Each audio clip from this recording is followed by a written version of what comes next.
Cumulus, nimbus, cirrus, we all play that game, look into the sky and guess the cloud. Done it, been there.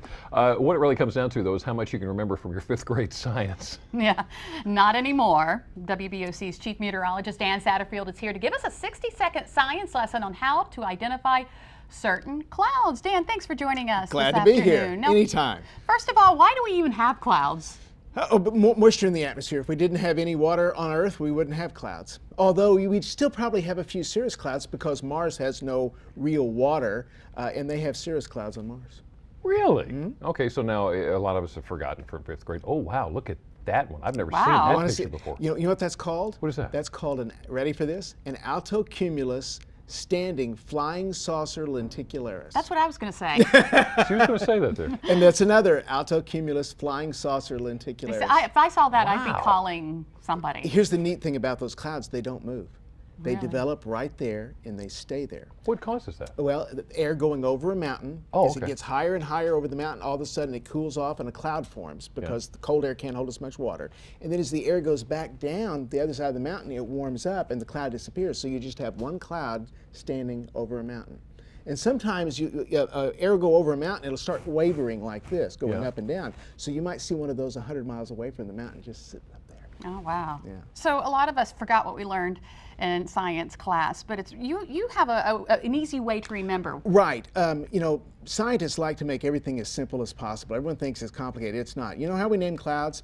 We say, all right, they're either flat or puffy, and then they come in 3 levels. And you know what those 3 levels are? Yeah, but I want to see if you know. There's low. Okay. Guess what the next one is? Middle? You got it. And the third one is? Come on, Jimmy, you know it. High. Yes, that's it. Now, middle clouds have the word alto in them, and high clouds have the word cirro in them. So if you see a high cloud, you know it's a cirro, and it's either a cumulus, because those are puffy clouds, or a stratus, because those are flat clouds. Now, what makes a cloud look gray or dark gray? Right, all clouds are white. All clouds are white, and so if they're really thick or blocking out the sun, they'll look darker. And the thicker they are, the darker they look.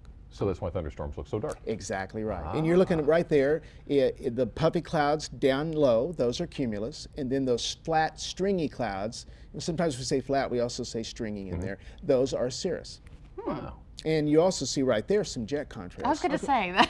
Yeah, the one Is that what difference, those are just contrails. It's not a cloud. Well, they're cirrus clouds. Okay. Yeah. As a matter of fact, that's the one difference in the sky today than we had, say, 70 years ago, especially in the eastern United States, Western Europe, is we see far more cirrus clouds. Probably about half of the cirrus clouds you see eventually came from a jet. That's interesting. Yeah. As a matter of fact, after September 11th, they did a study because we had no air traffic. Right. And the nights were a little cooler and the days were not quite as warm because of the cirrus clouds from jet engines over the United States. Huh.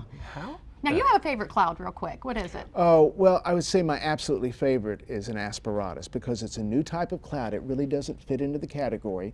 And they're trying, and that's an aspiratus right there. And I have a picture of an aspiratus taken right here on Delmarva. Now that's an absolute extreme one there.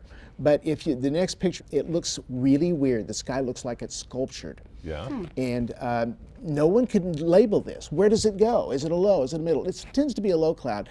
But what they've decided to do is ask the World Meteorological Organization to make an official second type and call that an aspiratus cloud. And that's where that goes. And that's being done by the Cloud Appreciation Society, of which I'm a member.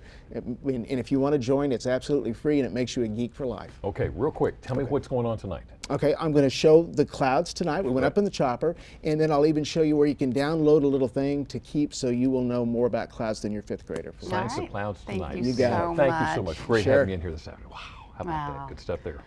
Well, still to come on Delmarva Life, today's winner could be you. How you can bring home part of $5,000. But next, Brian visits the set of The Talk and gets to hang out with the ladies of the show.